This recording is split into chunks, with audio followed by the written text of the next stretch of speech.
नमस्कार। सबसे पहले मैं सर्वोच्च न्यायालय को धन्यवाद देना चाहता हूं, क्योंकि महाराष्ट्र की जनता की भावना को उन्होंने ध्यान में रखते हुए क्यूरेटिव पिटीशन को स्वीकृत किया है और 24 जनवरी को खुले कोर्ट में उसकी सुनवाई रखी है। ये मराठा समाज के लिए बहुत ही दिलासादायक बात है। उनको जो आरक्षण मराठा समाज को सामाजिक और शैक्षणिक बैकवर्डनेस उनका जो सिद्ध करना है, इसलिए ये बहुत बड़ी बात है। और हमारी एडवोकेट की टीम जो है ये पूरी ताकत से 24 जनवरी को कोर्ट में सरकार की तरफ से पैरवी करेगी और पूरी तरह मराठा समाज सोशली और एजुकेशनली बैकवर्ड है ये साबित करने के लिए पूरी जोर शोर से मेहनत करेगी। क्योंकि इसलिए बैकवर्ड कमीशन का गठन भी हमारी सरकार ने किया है। एम्पिरिकल डेटा जो है लार्ज स्केल पर वो गठित करने का, कलेक्ट करने का काम भी हमारी बैकवर्ड कमीशन है वो कर रहा है।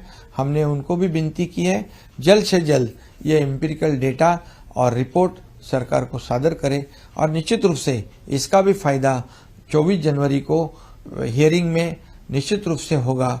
क्योंकि पिछले समय में जब मराठा समाज का आरक्षण रद्द करते समय जो त्रुटियां, जो खामियां, जो ऑब्जर्वेशन कोर्ट ने रखे थे, उसको ध्यान में रखते हुए पूरी तरह ये मराठा समाज कैसे रहता है, उसकी क्या हालत है और मराठा समाज सोशली, एजुकेशनली कैसा बैकवर्ड है, ये साबित करने के लिए हमारी टीम काम करेगी।